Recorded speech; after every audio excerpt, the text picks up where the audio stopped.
everybody, and welcome to Iron Hill Brewery right here in Media, PA, which is just across the street from Sandbox Studios, where we like to record a show called Bell The Birdmen. You might have heard of that, but isn't this such a better studio, a brewery? Behind us, an actual farmhouse ale in front of us. Some beautiful, I believe, Bolivian pretzels that they have sent us out here. I'm excited to be here. Bavarian?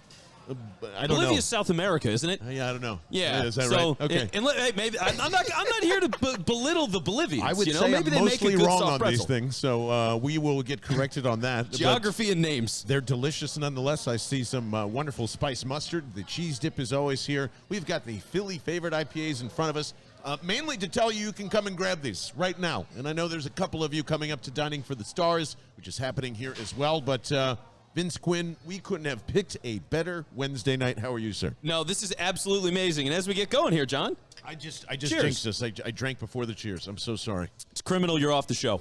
Yeah, I mean, look, it's so nice to be in a place like this. Obviously, big reason why we're here. The Eagles Autism Foundation running a big event tonight, so they're going to be here. Swoop is going to be here. A bunch of cheerleaders. It's going to be a whole big. I saw a guy wearing like a giant top hat. Yes, I filmed him.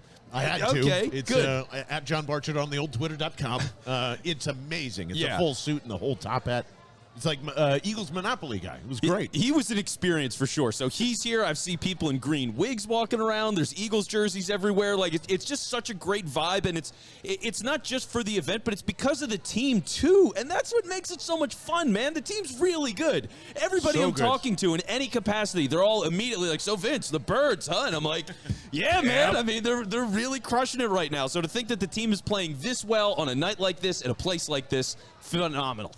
Yeah, it is awesome, and we can't wait to talk to, I believe, Ryan Hammond from the Eagles Autism Foundation, who runs the ship over there, does a fantastic job, and we carry that flag proudly on this show too. So tonight, along with all the great things that we're going to talk about with the Philadelphia Eagles, we're going to eat a lot because 20% of everything that we eat tonight is going to go towards the Eagles Autism Foundation, and you can always just do that anytime you want to. Just go to the Eagles Autism Foundation.org. I believe that is correct, or just Google it if that's incorrect. And they take donations every time, and it's something that you'll probably hear a lot of us doing throughout the season. But this is the other thing that we're going to talk about throughout the season now, because yes, Vince Quinn, coming up to week 1 and week 2, I'm thinking we're going to see a lot of great things. But this team won't be, put together. It won't be a smooth engine, and there's been some bumpiness. We've gone over that, but they're talking about Eagles-Bills Super Bowl after 2 weeks. You are absolutely right. They have gone from dark horse to favorite in 2 weeks of the regular season being here. How are you feeling about that? I feel pretty good. All right, I feel pretty good. I feel pretty good. Amazing. Look, it was funny because we talked about just before the season. We went through best case and worst case scenarios. The worst case, you could throw that out the window. I mean, week 1 they just totally obliterated that. I won't say that yet. I'm not worried about it anymore. As the guy who was worried all offseason of like maybe this is overshadowed and whatever, they have figured it out. There's a lot of reasons for that, and we can get into it. But the worst case is fine. AJ Brown is going to work in this offense, and Jalen him and AJ have it going. So I just want to get it clear. You went from Super Bowl next year to, oh no, it's very possible it's happening this year. Well, I can dig up a tweet I had last year saying they would win the Super Bowl this year. I do remember you saying so that. That did happen, and look, we look on track now. Taylor doesn't believe you. Shoot or shoot. Yeah. That's okay, right. Good. You can say it every year. Eventually, you'll be right. No, I'm a stickler, man. Come on, I'm a stickler. No, you are. You are very much a stickler. I look at what this team is doing right now, and really the biggest thing is coaching, right? You think about what the coaching staff has done. So you can have all the talent in the world, and if the coaching sucks, you're just not any good. CC Denver Broncos. Who have a great quarterback, but it's not his fault. So, all right. Oh, I'm more on that later. Yeah, we can get into that later. But the coaching stinks there. Here, the coaching's amazing right now for what they're doing, and especially for Jonathan Gannon, the change from week 1 to week 2. Yep. Totally different guy. Would you know it was the same guy coaching the team from week 1 to week 2? Because I sure didn't. Well, there's still big problems over there, personally, to me, in the defense. But in terms of being able to finally express what you've been trying to preach, teach, whatever, and the secondary looks really good in the process, yes, I'm going to bite on that Vince Quinn. Yes. And there are people that I think would even be reluctant to say how amazing Jonathan Gannon was that night. For sure. But nobody wants to say it. Urge you to go back and watch that again if you can. Find a way. But yes, like if that, and this is what I said in that best case scenario.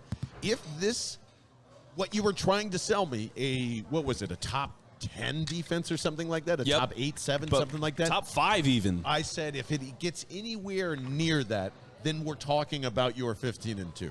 Because that's the difference here between there's no worries with me on what's going to happen with the offense. It's going to be distributed on day to day. I thought Jalen's interview and press conference kind of expressed that. Same with Sirianni as well. But I don't think it's crazy to jump into that pool at all. Why would you? Why? And there's so many people trying to halt that up, from Ed Betts to Mike Sealski to like all these other people. Like, oh, let's slow down. We're only 2 weeks into the season. I'm like, all right. You're seeing everything like come to fruition. What else is there to figure out, really? It's just about how is this team going to get better? And I don't see suddenly it's going to drop down to the last bottom of the barrel of the NFC East. Yeah, no, it's absolutely not going to happen. Like, you look at some of the teams around the league and somebody that they're playing later in the season. Look at the Pittsburgh Steelers. Really fascinating little thing going on there if you have not seen this. So Matt Canada is their offensive coordinator, and Mike Tomlin is not happy with what they're doing at all. They already asked him about it, and he was like, yeah, I'm not going to rush to judgments week 2, but like, I'm really not happy is pretty much what he said. So their offensive coordinator is on notice 2 weeks into the season. That's Pittsburgh we're talking about. That is the image of stability for 15, 30, you could say 30 years or so they've been stable. So that's where they're at right now. They're nervous, they're scared. Tennessee Titans, nervous, scared. Where are we? Should be. We feel great. The team is healthy all across the board. There was nobody on the injury report from the other night. I don't think there's anybody that got a major injury last night. Nope. So everything's moving in that regard. Coaching staff is doing their jobs. Like, what are you worrying about right now? Well, we go to the perfect barometer of the show. Taylor Credatis. I just wanted to ask, is Derrick Henry done? Wow, really? So to be fair, I have not really watched that Monday night game. Yeah, the first step is not there. No kidding. It's not there. Yikes. And for an offense that's completely designed around him. I mean, without A.J. Brown anymore. I know. That's it. And let me tell you real quick. I've been listening in to what they've been saying in Tennessee. And it is hilarious to see all of the backpedaling and to see, like, it's still okay in the moment. And there clearly was some fault to A.J. Brown. You know what happened, Tennessee? Let me just tell you what happened, because there was a lot of theories, and I want this to go to Buck and Tehran and everybody that's covering it down there. Here's what happened. Jalen Hurts realized he could get his best friend, and A.J. Brown postured and got his way out. He was never coming there. He was never going to sign a long-term extension, and I am so happy that, like, you just threw away one of the best – no. Like a top 3 wide receiver in the NFL. When he's rolling, yeah. When he's rolling, there's no doubt about it. And I think Jalen knows what he likes. And you can clearly tell now that how much A.J. Brown was holding up their passing game. Like all of it. All of it. You can throw the Kyle Phillips, rookie sensation in my face all you want, and I will happily sit him down on my fantasy team and still he remains consistent. But they are freaking out, and they should be. Especially if Taylor Credatis is telling me that Derrick Henry is no longer working. So, yeah, that's how much I think it does matter. A.J. Brown, from there to here, that's the type of impact. And to me, I think I am still astonished there. I am still cannot believe that A.J. Brown is a real wide receiver in the city of Philadelphia, pulling down catches left and right. Like, this guy, I don't think I hyped him up every single time, right? I said, what's the difference maker? A.J. Brown. I know it's a simple answer, but I'm still astonished what he can do. I was not ready for the impact that he had. And yes, you should be thinking Super Bowl contender. Who's not going to make it? The Tennessee Titans, that's easy. I'll tell you who else is not going to make it. The Bengals are not going to make the playoffs, maybe. And they're not. And they're not going to. They rearranged their whole offensive line, and it has not worked. Jesse Bates wanted out of there, and now here comes the implosion, and this is what bad teams do, It's what lucky teams do. It's what they were lucky last year. They were good. They were not. I mean, look at the AFC, man. Look at how good it was last year. Are you really going to tell me they were the class of the AFC? Not a chance. Not a chance. Just shows you how good Joe Burrow was. They didn't play the Bills. The Chiefs had a terrible half. They were on a hot streak. The Raiders had blown it the week before. Like they just rode a good wave, and they were a big play offense. Good for them. It's not sustainable. That's showing now. Burrow is on track right now. I think it's to get 110 sacks this season. Get him out of there. 110. Get him out of there. Derek Carr set the record with like 75 is what I was reading. Palmer this thing. So what else has to happen for him to realize he needs to get rid of the ball? Because he's got some once in him with that. I think it's a coach other than Zach Taylor. That's my opinion. And that's like that is going to be set up for a classic Cincinnati Bengals disaster. They have no idea what is in front of them. And that's the same thing as the Titans. Those are two franchises who have never elevated past, well, I mean, for the Titans, like 2000, but for the Bengals, like 1988. Like, they are still... That's why I appreciate Howie Roseman. Like, all of this stuff. Yep. I will put his feet to the fire when it feels ever appropriate, and it feels like almost every single day. But, you know, at the end of the day, at least they recognize when they messed up and when the NFL is turning, and none of these teams have done that. I'm honestly surprised the Bills have sustained what they've done, to be honest with you. I thought they were impressive. Just going to be the same way. No, it's really amazing what they've done, because think about this. Brian Daboll, who is starting to build something respectable in New York. My New York Giants. That it looks like I don't think it's a quarterback and we're fucked. Yeah, I don't think it's an overly talented offense right now, but it is a well-coached offense. They look professional in what they're doing and running, so I'll give them that. But looking at all the stuff that they've lost then that goes with that, you know, you lose the guy that's your offensive coordinator. He's one of the architects of the offense, Sean McDermott, defensive head coach. Well, now he's over there. He's naturally bringing people from his staff. I would imagine he signed a couple of Bills players, like whatever. It's just all that stuff happens. So to do that, lose that, and immediately still be the best team in an insanely loaded conference. And I mean, they don't punt. They've punted, I think, one time now in the last 7 games. Oh my God. Once, including playoff games. They've had one punt. It's not possible. It doesn't happen. So, like, that is complete domination. And it's on every side, right? Because it's offense. Obviously, you keep going down. You're converting. You're getting points every time. Defensively, you're getting these short fields to create opportunities to go and do that. You're not always going from your own 20. You're not catching the ball at your own 10. You're not pinned at the 2. You always are going to have at least decent field position. And they're making the most of it every single time. Like, it's unheard of to see an offense operate at this level, a team operate at this level, especially with the loss of Daboll. It's crazy. Yeah. Oh, yeah. It is. That Ken Dorsey, man. I guess. Well, and who knows? It's whatever he left. They're running the same offense.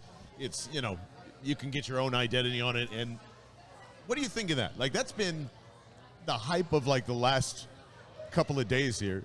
Kyle Brandt, speaking of which, I think he's been our favorite person to say on this show for like the last 2 days. Thank you, Justin Jefferson. Was already, you know, saying like he wouldn't be able to handle an Eagles-Bills Super Bowl or the clash of that or whatever it is. Man, I think that would be the best Super Bowl of all time. Forget what happened on the field. Like the lead up to all that would be fun,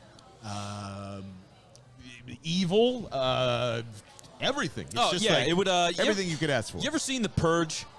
Like, that's for 24 hours. Yeah. There's just no laws in the whole country. There's no laws. We can all do whatever we want. Every table gets slammed through. Like, it's just what it would be. It'd be amazing. Yeah, I would love to do that with the Bills.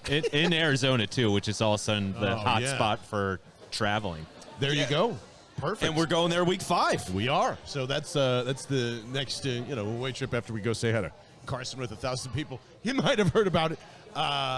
That's coming up on Sunday. Very excited to do that. I can't wait, dude. Oh, my gosh. I can't believe it's happening now. And neither can I. We actually have 1,000 people in all these buses, all you can eat, all you can drink in Washington. Like, that is insane. And I am, along with Vince Quinn, tomorrow morning going to take down 3 pallets of liquid death down to Maryland. Yeah, we're driving down tomorrow. Going to hang out with some Lucky Cat and some other good stuff there, including possibly, some of this good stuff in front of us here at the Iron Hill Brewery, and we'll let you know about that. But regardless, this is the type of momentum that we need. As a fan base. not Taylor, as a- you heard that? As a fan Taylor's base. yep, he likes it. Didn't even let me finish my sentence. It's unbelievable. I don't have to. That was great. That's all I need. This is the type of momentum that we need. This is the what are we dropping off? And this is the Philly favorite right here, John, which is right in fantastic. front of us. By the way, if you do come up and you're watching this live, this Philly favorite, any of these 4-packs, you're walking out with it. So that and a $50 gift card to Iron Hill, can't beat that. So seriously, come up and say hi before 7 p.m. and we will be here doing this. But momentum as a fan base is we need this win in Washington, and then I think everyone's on board. I think it's just that little hump. We've answered the has Jalen Hurts improved week 1? Yes, check that box, right? And to get where Vince Quinn is, you needed to see the Vikings and you need to see him throw, and you can check that box. Now, here's what I think everyone's worried about. You're going to go down there. There's 1,000 of us. You've been hyping this thing up all offseason, and you're going to lose. And I'm going to tell you why that's going to be almost impossible. Okay. You know, like, here's the pushback from the Mike Sealski stuff and, like, the Ed Kratzes and saying John stuff like McMullen this. as well was John a McMullen. big one today. Well, and that's, McMullen's always been like that, and I respect him. Sealski the same way. And I respect get it. all of that. I get it. But here's why you always just dig a little too deep and overthink yourself, right? Like, I get it. We've all been there to try and come up with stuff. Do you think that Jalen Hurts is going to lose this football game? No. That's all you need to know. Because I'll tell you what the real pent-up aggression is. It's that dude. That guy. I mean, think of all the favors that the Eagles veterans owe him, and think of all the favors that Jalen Hurts owes him. And think about why A.J. Brown was wearing this hat. And it starts week 3 for, let me just say, the balls dropping, because that's when you're going to hear the MVP conversation. That's when, like, this is the revenge tour. And I think I'm understanding that now. And he's gathering everybody up to drop their balls on everybody. And that was the arm crossing that we saw on Monday night. And that was just a little taste. If you give this kid 4 wins in a row or 5 wins in a row or you're 4-1, this is going to ignite itself. The city is going to be the 54th person on the football team. Like, then you can't stop it. Then it feels like that year that I will never bring up ever again from this point forward, because I just think it's a bad thing to do. Yeah. But that's what I think is we're heading towards in terms of all this. And then the Bills-Eagles thing won't feel that crazy next week. Yeah, it's not crazy to me already. I mean, we talk about records, and I can easily see 15-2. I can easily see 15-2 with this the team easily now. part gives me anxiety when you say it like that. I'm like, what? I'm not betting on it, but back like a little bit. I can. It's so much easier to imagine a universe where it's possible. You know what I mean? Like, that's what I'm saying. I can really see it happening. It just makes so much more sense by the day. And we'll be talking about the schedule later, so we'll get into all that. Yes. But yeah, looking at this team and the Jalen Hurts stuff and the MVP stuff, that's already starting to happen. That's already a conversation happening right here, right now, 2 weeks into the season. For where everything is with the league and what he's done so far with this team, he deserves it. He should absolutely be in the MVP conversation. Why not? Like, I didn't think I'd be saying that. But he's nailing throws left and right. They've built the right offense, and that's where all this comes together, right? You can be as talented as you want to be as an offense, but if the coaching doesn't actually make the most of the talent, it doesn't matter. It just doesn't matter. But they've found a way to get Jalen Hurts, use his ability to make people cue in on him, doing all the RPOs and play action, doing some bootleg things, letting him run when he's got the opportunity, not telling him to just stay in the pocket, which people want to do when they're wrong. So they're building all that stuff. You get the A.J. Brown compliment. They're distributing the ball. You're getting pick plays, slants. You're just getting everything right now. Like, the only thing that you're not seeing a lot of, and they don't need to do it yet, it's the deep ball. Like, if you're going to be critical, they've thrown, 2-3 deep balls so far in 3 games, or 2 games. Right. That's it. Yeah. So you have deep ball to A.J., you have the deep ball to Quez. They both hit, by the way. So he's 2 for 2 on deep balls for the season. Well, that's great. And it is great, and I think maybe it's just your tone. You correct me if I'm wrong, but it sounds as if you don't feel it's a part of their offense yet, right? I don't think it's essential. I think it's one of those things that they build into. Like we talked about during the game, during the live stream. It's like you're going to do all these other things. Those are the main parts of your offense. That's how you're going to sustain drives. This isn't like the Bengals before. Right. Big play offense. We're going to get 60 yards at a time, and that's how we're going to go and score all these points. It's we're going to get 12 yards here. We're going to get 15 yards here. We're going to get 17 yards here. We're going to keep everything moving. And as we do that, that's going to give us the opportunity to take deep shot when we need to do it. And Jalen can hit those. Like the nice thing when you're watching Washington and seeing Wentz again and seeing Jalen Hurts, the biggest difference is Wentz has throws, and Kirk Cousins did this too. He has throws that make you just go, what the hell is he doing? Like, who is that to? Right. Jalen never does that. A couple of those. Well, and here's why. And I said this on the post-game show, and I still agree with it. But did you catch any of the press conference today? No, I didn't. So you guys tell me if you heard the same thing. Feel free to text us, 215-509-5833.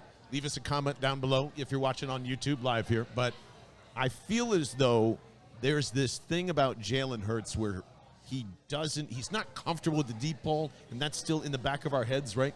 But for the first 2 weeks, I got to honestly say, thank you so much. The Lions said, okay, we're going to blitz you and put pressure on you because we don't think you can throw. And what did he do? He just said, I'm just going to do what they're, I'm going to give what they're taking us, and I'm just going to use my legs for this game, and I'm still going to hit a deep ball to AJ because they screwed up. Great. This game, they were never allowing you to throw a deep ball, which is what the Vikings were doing. They were leaving that middle section in because just like you and probably other people, they're like, well, he struggles in the middle of the field, so this will be easy. And then we just won't allow him to use his legs, and no problem, right? And, doesn't make any big mistakes, throws 31 times, is moving, is hustling, right? 26 of 31, too. And I hear Jimmy Kempski, and I apologize if I'm hearing something, implying something wrong, but along the lines of his questions were, typically you're not just going to throw a deep ball and hope and pray or kind of something along those lines. So I apologize if I screw that up. But it's almost as if we want to say Jalen is reluctant to throw the deep ball, and I don't think he is at all. I think he's just a super smart football player and is seeing the field, and his response to that question was, I just go out there and play football.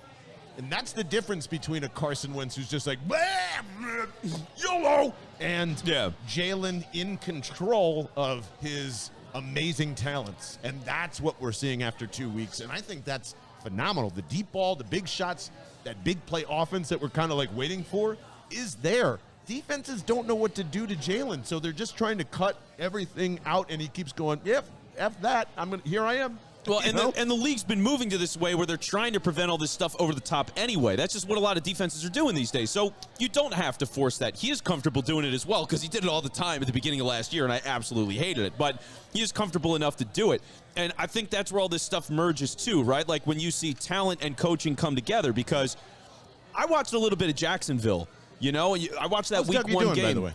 I mean, he's got some fun stuff going on, which is fair based on what he did when he was here. He had good moments. It's just going to be a question of, does he have those feels during the game, which I think he lost later, was he used to have those moments where he'd be like, all right, I'm going to call this wonky play here, and it's going to crush on a 2nd and 6, and we're going to gain 25 yards, and then there's some momentum, and you start getting things broken open. He lost that for 2 or 3 seasons. But for right now, he's doing okay. The thing is, when you watch Trevor Lawrence, the one thing that I've noticed is his receivers aren't that good. It's Christian Kirk, Zay Jones, Marvin Jones, who was probably in his 30s at this point. It's not that great. So he's forcing the ball in down the field because he has to.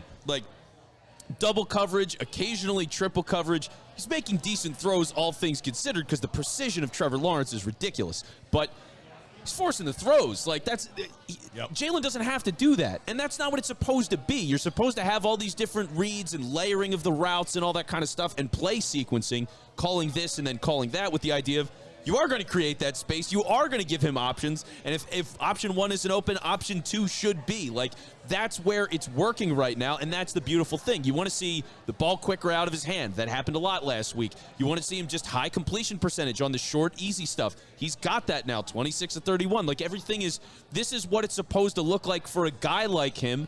And that's the beauty of it. You don't throw deep just to throw deep. Right. You know, I feel like a lot of quarterbacks, they feel this sense, and like I will admit that Russell Wilson is guilty of this. It feels like sometimes Especially they feel like, in the first 2 weeks of the season. well, yeah, they feel like they're not playing quarterback if they're not making that wow play. Right. You know, so Wentz is like that, Russ is like that. You just see it. But the whole job is to score points.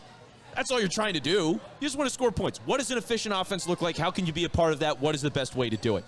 And Jalen knows his role. The coaches understand that. Everything's running perfectly. And Vince, you and I talked about this leading up to the season, too. Like, you know, a lot of things were changing for the Chiefs because Tyreek Hill is now in Miami. You're seeing, by the way, speaking of wide receiver switching, you're seeing the impact on Tua and that down there, too. So same thing here with A.J. Brown.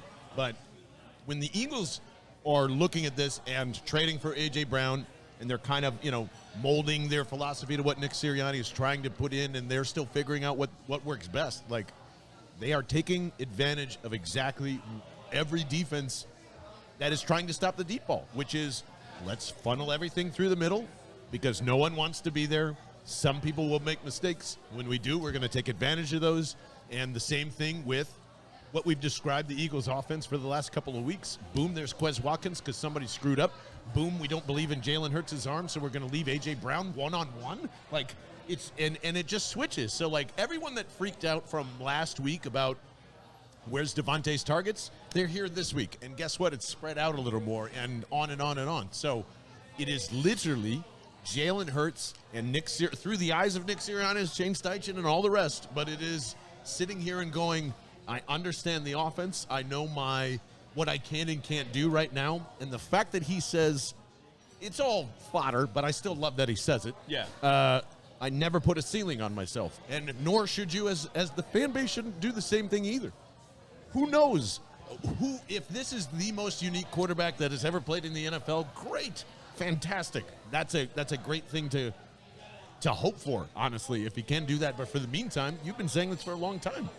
He doesn't need to be that spectacular gunslinger that everybody like fawns over, the old Doug Peterson's fawn over. You just got to do your thing and let your playmakers do and get better at quarterback so you can be that pinpoint. Know your role. Right? Know your role. That's all it is. Jaboni. Popular one, or something that I saw, which may not be exactly popular, but I thought it was a really good take. I think this was an old friend of ours, Jack Fritz. So I believe it was him anyway. He compared Jalen Hurts to Alex Smith. And I was like, Jalen's a better athlete. So that's the big difference to me. But Alex Smith was a good starter for a long time in the league. Once he had solid coaching, what he did with Andy Reid, I mean, AFC championship games and all that kind of stuff, like, guy had a pretty darn good career. Problem is, he's not an elite athlete, and they ultimately decided to move on. But he did that. That was by the time he was 35 or 36. So can Jalen Hurts be a slightly better version of Alex Smith? And how good is that? It's good enough. With all the talent like this, it's good enough. Trust me, I'm guilty of it too. I think we use that quarterback way too much when we are trying to decide, like, when someone plays really smart football. There is no way in hell he is anything like Alex Smith, in my opinion. Really? Nothing Why not? like it, because he's, for the exact opposite reasons that made Alex Smith great. He knew that he didn't have a big arm. He knew he couldn't really get it deep down the ball. And he never really trusted himself in whatever offense that, like, they were kind of throwing at him. So, like, he had a really tough time in San Francisco. Like, he went through a lot of different stages to figure out what works best in the NFL. And for him, it was to be ultimately very conservative. Get the ball out as quick as you can.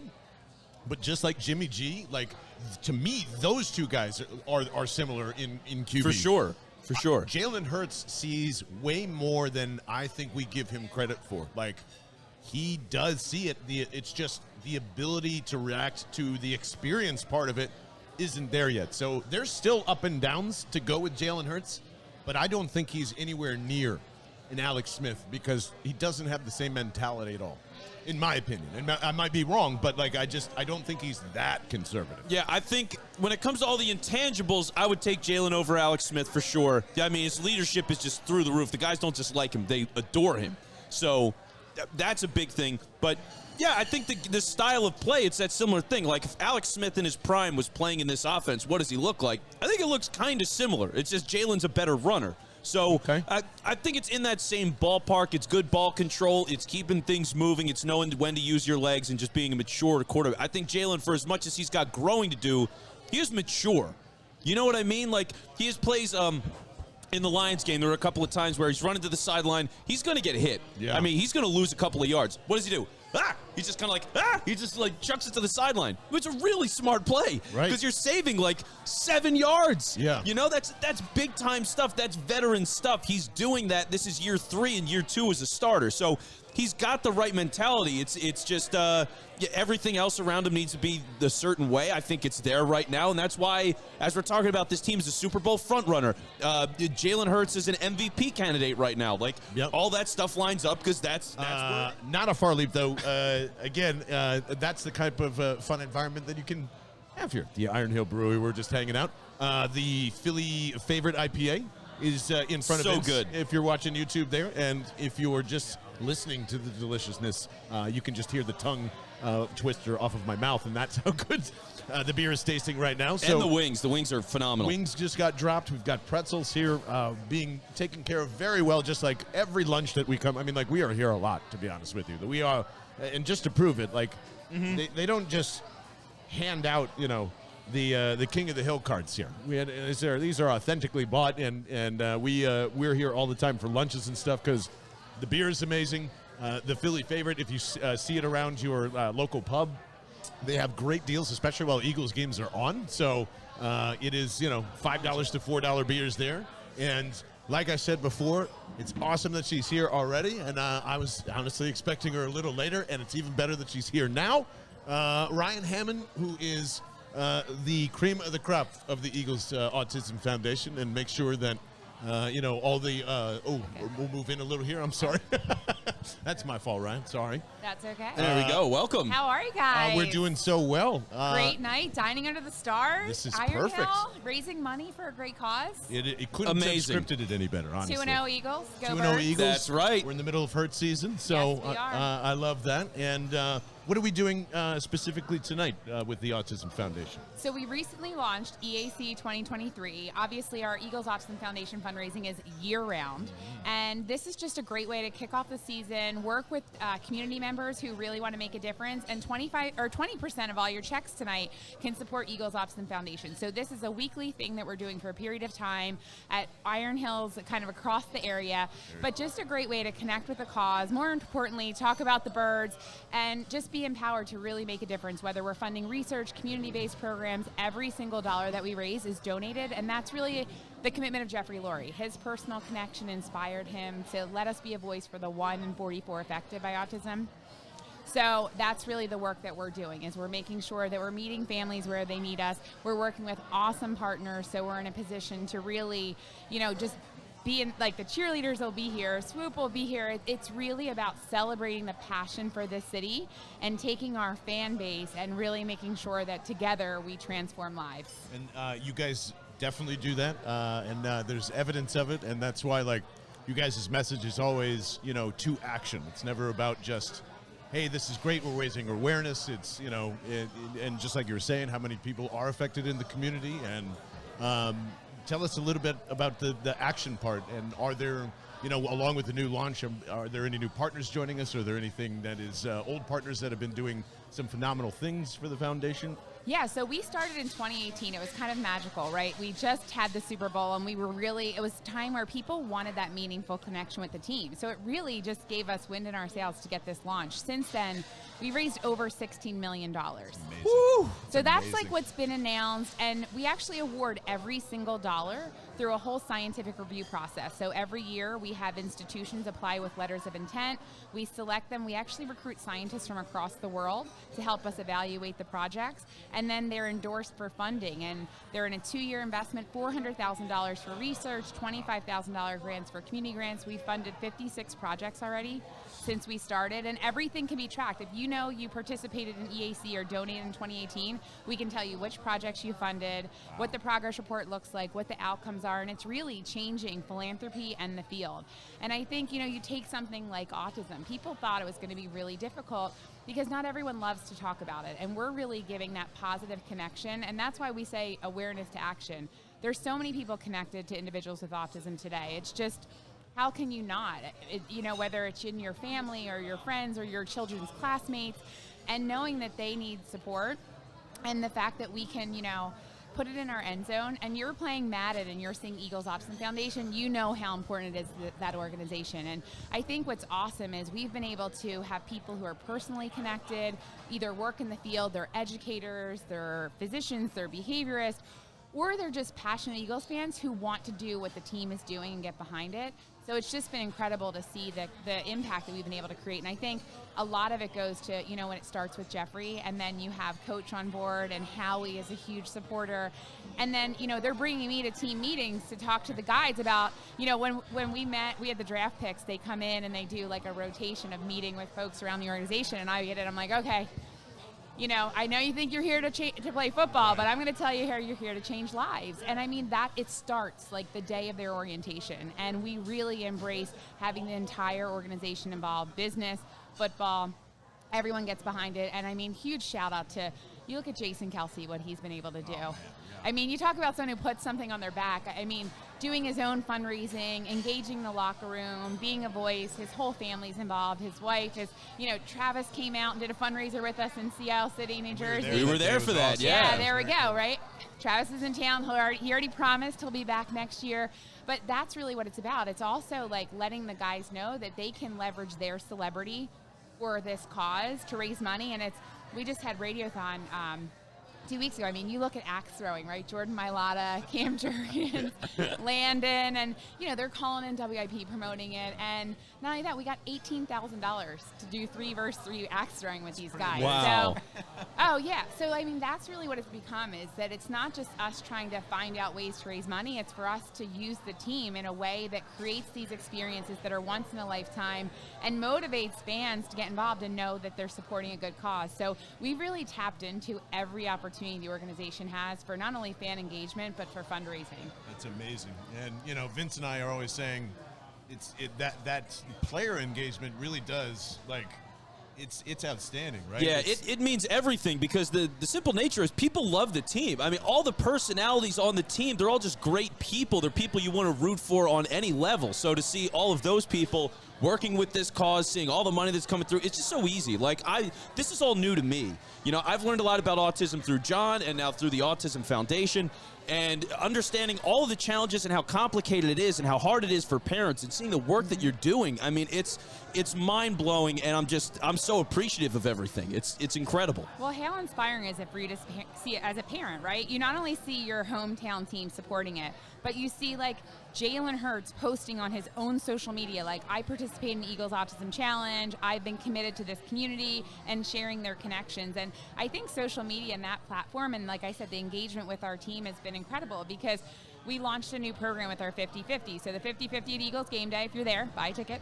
It all goes to support Eagles Autism Foundation. So we launched a new program because we went from going cash to cashless, and we saw the difference in transactions. So we launched a pin program. So every game will unveil like 4 buttons that'll be like collectible, and every $25 ticket that you buy, you'll be able to collect a pin. So like we did a BG and Hertz pin, and then we did a Go Birds and a game pin, and we have social doing videos of Jalen's locker, and there's a pin, and then we have BG putting it on his social media. So just the extension of not only Eagles Autism Foundation, Philadelphia Eagles kind of proper, but also our players that are then putting it on their social media, embracing our message, and most importantly, connecting with the families who feel like they're in their corner.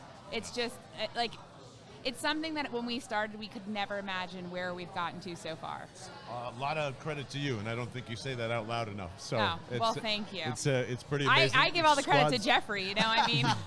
The squad's pretty great. Like, everybody that's there is fantastic, and can't tell you, like, the the player impact really is just so awesome the way you describe that, because it's just it is all inclusive when you put it that way. It feels that way, and that's what I think your message is too. And it's outstanding. And the other great part about the foundation is you strictly stick to the foundation side, and like the Eagles do the Eagles stuff, and it all kind of works in between. But I am going to put you on the spot. We are feeling it here, and I don't know if you know this, Ryan, but we are taking 1,000 people with us to FedEx Field on Sunday. So we got 20 buses. We're all geeked up. Is this team going to the Super Bowl? Because we think it is. I mean, I hope so. And the more success on the field, it really correlates to the more dollars that we raise, because people want to be connected. So, as far as my standpoint of running the foundation, I mean, I'm praying for every win. I'm cheering my heart out. I'm thanking the players. I was in the cafeteria yesterday, and I was like, "Hey, coach, great job, thanks." It's like the 50-50 was up to almost $150,000. They're feeling it. Yeah, and I mean, that's just like the level of enthusiasm that we have. So, yeah, and you kind of mentioned inclusion earlier. One of the coolest things, we obviously have the sensory room at Lincoln Financial Field. Right.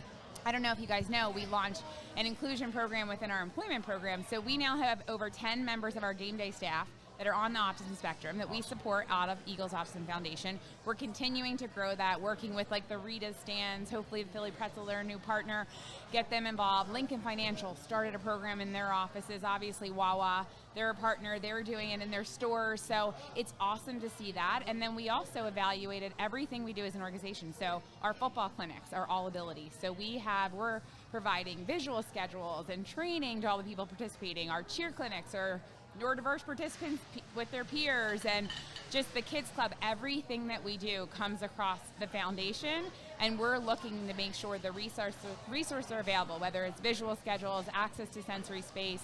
And it's been really cool to see. Like in the beginning, I felt like I was like raising my hand and be like, "Oh, can we take a look at what you're doing so we can help?" And now people are coming to us at the start and the inception of the idea, and we're making sure that from the jump.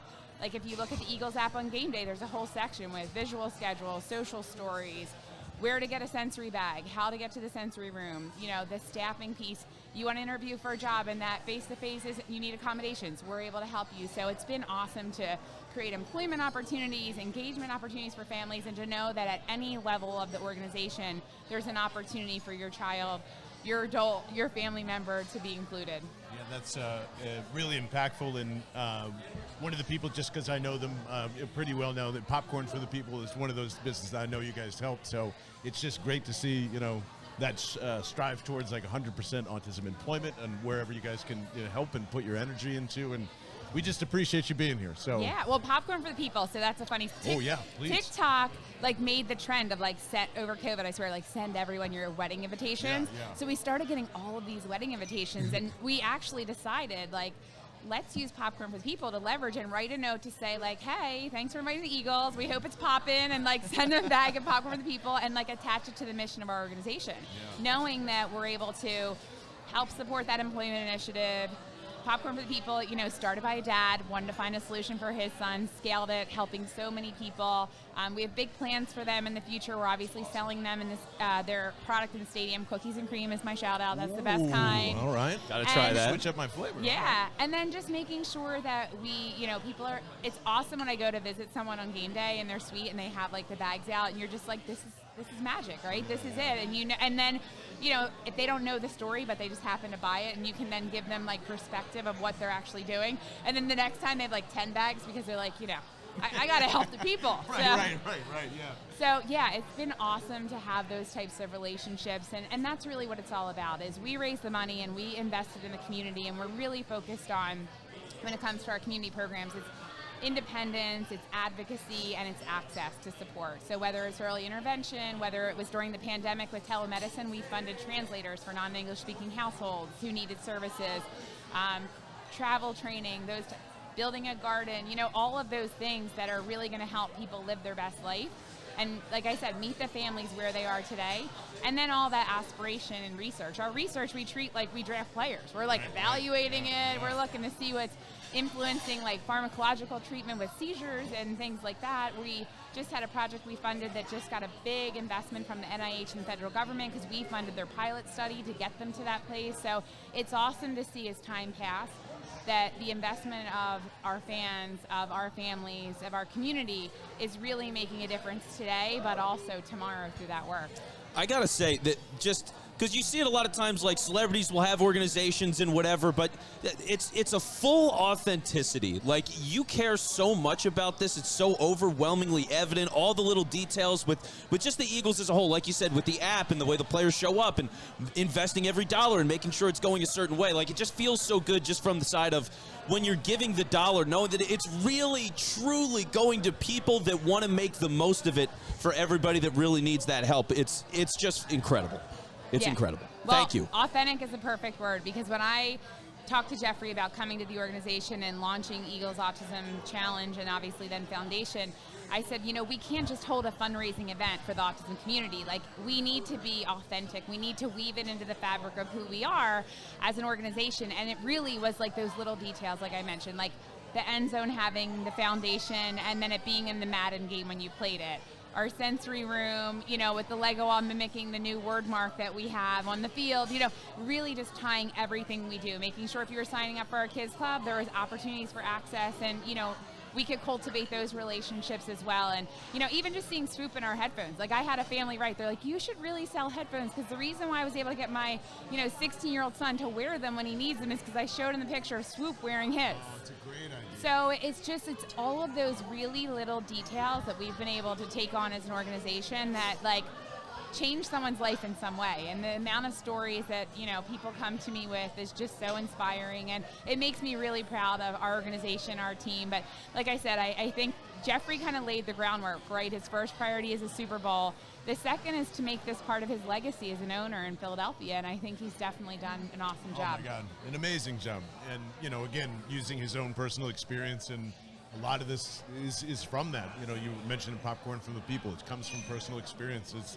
All of us that are in this community always just are like, well, time to bootstrap it up, figures the next thing up. And you guys help so many people kind of guide that. And we know that there's a few people across the street that are trying to do the same thing. So we just love being around people that are helping, people change lives, especially in this community. And the sensory room has been incredible for a lot of people to open that up. And if you're unfamiliar with that, I mean, it just depends on what kind of where you lie on the spectrum in terms of like sensitivity. So well, not only that, like, we lead with autism, right? Mm-hmm. Autism is our driver as to why we established the sensory room or the inclusive employment program and the supports there. But just this recent game day, we had a woman who was having a panic attack because of the crowd, and our guest services staff brought her to the sensory room.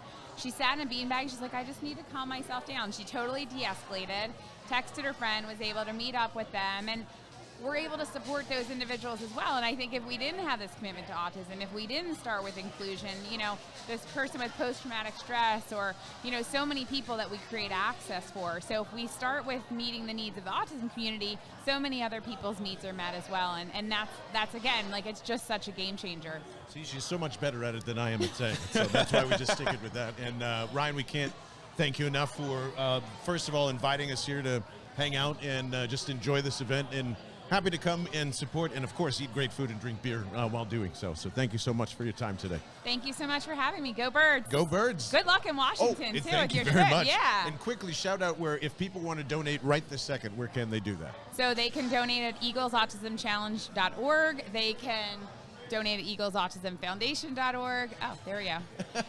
Visit our website. Yeah, there's so many ways you can give. You can come to Iron Hill and have dinner, and 20% of your check will go. EAC, you can sign up. We actually have a matching gift right now with Five Below, so every dollar that you donate, if you're an EAC participant, will be doubled. So a great way to double the impact and meet your fundraising goal, and we're so excited for, what's to come. And like I said, let's keep winning. Let's keep the 50-50, numbers climbing. Let's keep Coach Sirianni saying, "All right, Ryan," in the gym, in the cafeteria, right? Wherever. Yeah. I'll share a sneak peek of the pins for next game, because there'll be 4 pins each game. Our player pins. So we started with Hertz and BG, and we are having Slay and Kelsey this game. Yes. And there'll be a game specific, and we'll also have an Eagles Autism Foundation pin. So get to the stadium. Buy your 50/50s, collect all 4. And do it while before Doug Peterson collects all of them, because I feel like he would come up from Jackson. I don't know what I'm trying to say, right? I'm sorry. No. Listen, Doug's a great guy, and he was a huge supporter of the cause. He used to like take his skills to the golf course and like bet like against other coaches. And I like remember Sean that. Payton called me one day. He was like, Doug gave me your number because I own $5,000. And I literally was like, okay, you could send it to Eagles Autism Foundation, and I would like apply it to Doug's card. So Doug was definitely a great friend to the cause. And when we brought Coach Sirianni in, I came to meet with him shortly after he was hired. And it was weird. It was COVID. No one was in the building. I like came in to meet him, and he was like, okay, like what do I need to do? And he's like, all right, I'll do that and more. And like he's kind of been that way. He's super intense. And when I talked about Radiothon and experiences, I was like, all right, Coach, like, do you want to have lunch with someone? Do you want someone to come practice? He goes, no, I want to compete with them. So literally, like his Radiothon item was like is playing ping pong, playing like basketball against him, like letting him kick your ass. Sounds very I Nick love that. Sirianni. Yeah. I very So much like it too, yeah. it's amazing. Awesome, Ryan. Thank you again so much, and stop by anytime. We would love to talk about the Eagles Autism Foundation anytime. All right, thanks, guys. Thank you so thanks, much. Go Ryan. Birds. So just, again, Eagles AutismChallenge.org and all those wonderful places. And if you missed any of that, we will always eventually have a link after you probably hear and listen to this on the replay. So BellandTheBirdmen.com if you missed any of that. And Vince Quinn, any final words before we go hang out with Swoop and eat as much food as possible, because all of it will go to help the Eagles Autism No, Foundation. I have a giant loaded nacho in my hands. It looks amazing. They've been showering us with beer and delicious food. It has been amazing. Thank you to everybody at Iron Hill Brewery. Thank you to the people at the Eagles Autism Foundation, especially Ryan Hammond. This has been so much fun. It's been so much fun, and we still have Washington on Sunday. I can't believe that we're going to Washington with 1,000 people. It's going to be the greatest thing ever. Oh, my God. It's going to be so good. Next So time good. you see us and hear us, well, actually, the next time you see us and hear us, we'll be in a U-Haul truck going down That's right. to Washington, carrying Liquid Death, and so there'll be some obvious bonus content coming. But the next time you will see us and hear us for real, is at our good friend Allison Crawley's house. She's going to make Jell-O shots for said trip, and about 600 of them. So we've got that. We're bringing barbecue. It's going to be amazing, and we can't wait to show it all to you. So we're going to be in that crap hole of a stadium watching Carson Wentz end his career, because that's what I think is going to happen. Thank you again to Taylor Cradatis for all of the setup. I mean, look at this. We win. Speaking of transformations, the cameras from what we were using last year to this year is very Jalen Hurts-like. So this is some Super Bowl quality stuff here, and we appreciate Taylor so much. You have no idea. For Vince Quinn, I am John Barchard, live from Iron Hill Brewery. Kevin, go enjoy the beer. We'll see you later. Okay, bye.